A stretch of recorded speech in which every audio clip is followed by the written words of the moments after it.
Greetings, how are you? This is KIN236, Chapter 10, specifically talking about the foot and ankle joints. As it stands, I've gone through and I've truncated the book slides, and I've created this presentation from those slides.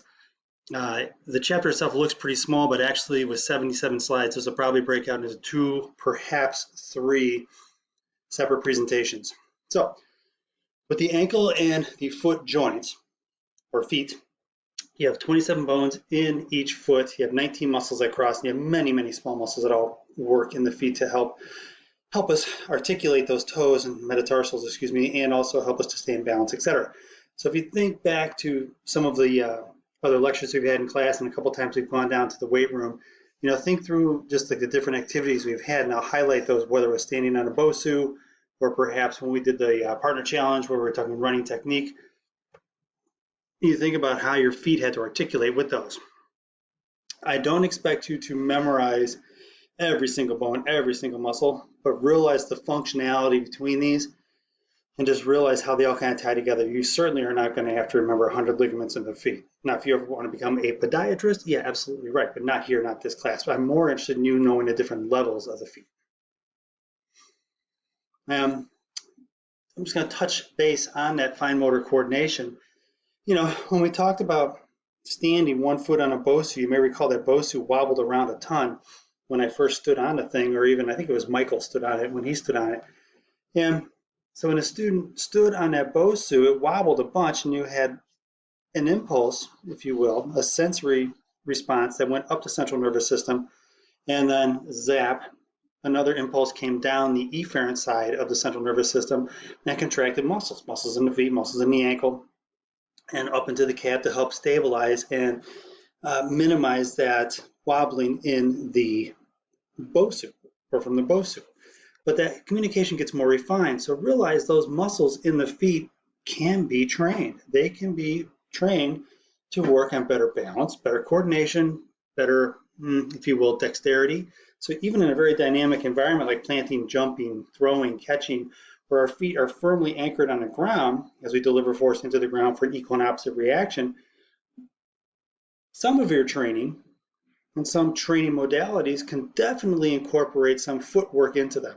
And as a result, you end up having these gross motor activities where you have, if you will, a spotlight shown to foot action, push up and through the big toe, make sure when you do this, you're doing this with your feet, etc. Now, there are entire disciplines that focus on working on the soles of the feet, like reflexology, and that's more to work on the meridians of the body. But I just want you to realize your feet are where we contact with the earth, where we apply force into the ground, and where also we get force out of the ground. Remember that equal and opposite reaction? You have force production in the body, you have force delivered into the ground, and you have force yield, how much you get out of it. And so that all happens through the feet, 100%. So you have to be aware of the action that happens across the foot, across the arches, into the ankle. And I'll even go a step further, you think about the large weight-bearing bone that is the femur that rests on the tibia. All that body weight of a person is delivered into the feet. And the feet themselves are really kind of cool in terms of what their purpose is. Their purpose is to deliver force into the ground and get force out of the ground, pivot, turn, etc. But also, you'll see that the arch itself is a mechanical shock absorber. For this class, start to think of this in terms of the hands and the feet. Now, they're not exactly the same, I understand that, but please realize this. On the left-hand side, you have rear foot, midfoot, forefoot. In our lecture on the hand itself, you had the wrist, the palm of the hand, and the fingers. On the right-hand side, you have the tarsal bones, the metatarsal bones, and the phalanges. In the wrist, you had the carpals, the metacarpals, and then the phalanges. So you have a similarity there with the phalanges. The way I got through it, so I remembered it, was the feet have toes, metatarsal. Your feet have toes, you have tarsal bones. So you have a T and a T. It was a real easy mnemonic for me to remember that tarsals are in the feet and carpals are in the hands. So the levels that I'm looking for in this are, you have a tarsal bones more towards the rear foot. The metatarsals are more towards kind of like the arch, front part of the arch of the foot, and then the phalanges, if you will, are the actual articulations up front between the bones in the toes themselves. And in the phalanges, you have a proximal, middle, and distal phalanx. Those are the joints in the phalanges themselves. Good? Got it? Here we go. With the bones, that tibia, right, that big beefy bone in the lower leg, that's where the weight from the upper body is delivered from the femur down into the tibia, down to the ankle. The ankle is made up of a lateral malleoli and a medial malleoli. The lateral malleolus, malleoli and malleolus are kind of interchangeable. Malleoli is the plural. The lateral malleolus is provided by the fibula. The medial malleolus is provided by the tibia, and believe me, that will be a test question somewhere. So if you ever want to orient yourself on how you're looking at this, whether it's looking on the screen, if it's left side, right side, we know this is the anterior and this is the posterior side of this complex. You also know that the fibula provides the what? The lateral malleolus, and the tibia provides the medial malleolus. And the lateral malleolus actually runs more distal than the medial malleolus, however slight. Hope those help you remember. If that doesn't, hopefully this will. I tried to break this out in terms of you have lateral malleolus is kind of a lime color, lateral lime, and then you have a medial malleolus is kind of a magenta color. So hopefully that helps you. You do have two taliofibular joints, one's at the distal end down here and one's at the proximal end. There is no articulation there, but the book makes a point to note those. The big point I want to get across is if we talk about the pulling mechanism found in the body, that happens around the malleoli. And when you look at the muscles that are involved with that, the book denotes it as Tom, Dick, and Harry. You have tibialis posterior, you have flexor digitorum longus, flexor hallucis for Harry, longus, and those wrap around behind the malleoli. Got it? That's that pulley system we talked about earlier. No big quiz question on that because they'll tie back in some stuff we learned in a previous chapter. With the metatarsals themselves and the way the actual foot works, your foot supinates, pronates, inverts, everts, toes in, toes out, right? So you have internal rotation, external rotation. You also have plantar flexion and dorsiflexion. And to do that and have the articulation that you were talking about, many of the muscles come down and they attach into multiple areas in the foot. And you'll see these in the pictures later on. I don't want you to freak out too much about that. I want you to just kind of get the gross motor component of what is a flexor, what is an extender, and etc. when we look at name that muscle, or what muscle am I. Now, with this tibialis anterior, that's a biggie. With tibialis anterior, you have shin splints, and oftentimes that tibialis anterior is just weak, and it's a combination of tibialis anterior and a couple of different muscles that are used in dorsiflexion, and you just have an imbalance between the posterior and the anterior side, where the anterior side is weaker, and you're not allowing the body is not or able to keep the foot up in a toe up position, whether it's in a walking activity or a running activity, and you end up with a bit of a what's called a foot flop, or with a heel strike, the foot flops and hits the actual ground itself. And you can hear that in people who have weak tibialis anterior. Oftentimes when people come in, they have shin splints, it's more about the actual tibialis anterior and the muscles in the anterior compartment as opposed to the actual tibia itself.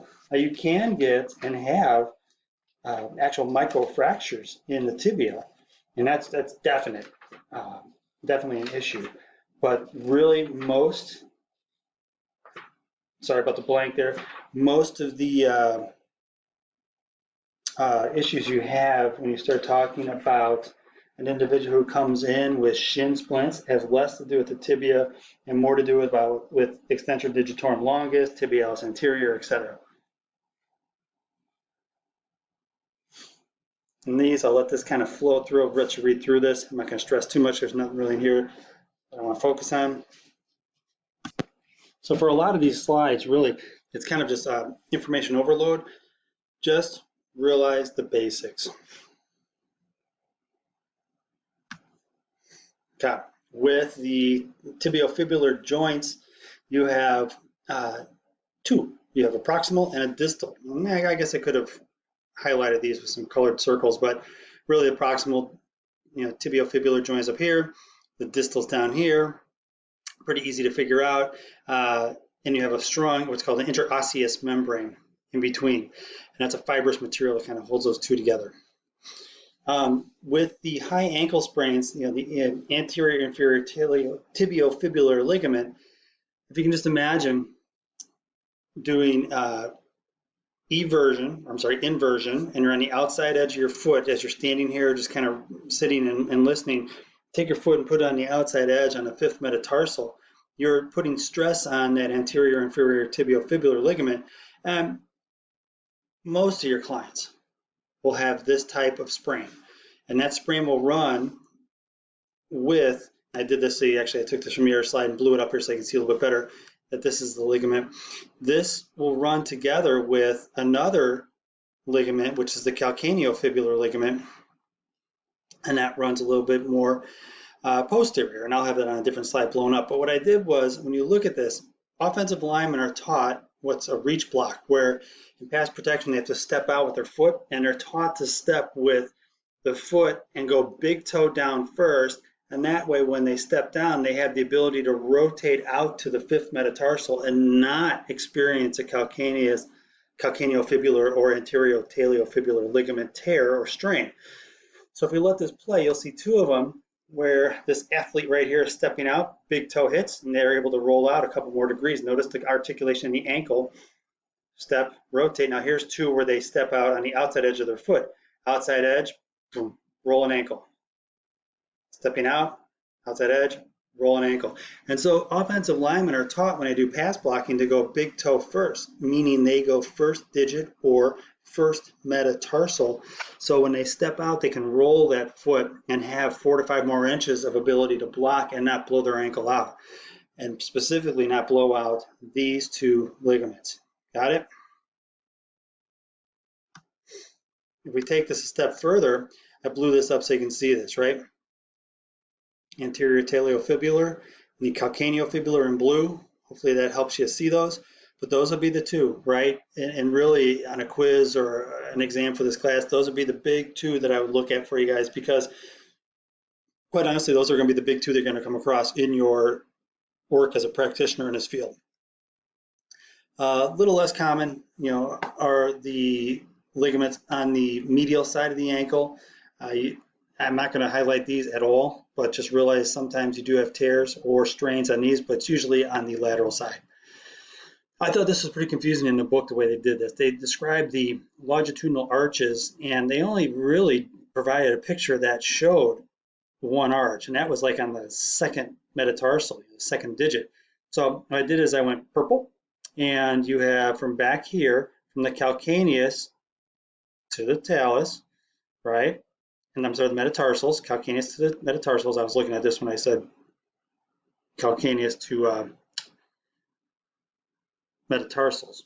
Now, what I didn't like was they showed just one arch here, when in actuality, this goes, the medial goes from back here to first, second, and third, right? And you have the first 3 metatarsals. So if we look at the lateral, which is here kind of in a fuchsia color, it starts in the same place, but it goes to the 4th and the 5th. But yet in the rendering in the book, they only really showed this one. I thought that was kind of like a weak example. So hopefully this helps you guys. And you'll have a test question on this, no doubt. I'll try to work at this where it's actually more understandable. There is another arch that goes across, so named for its location. It's the transverse arch, and it goes from the medial aspect to the lateral aspect, the first metatarsal to the 5th metatarsal in the foot.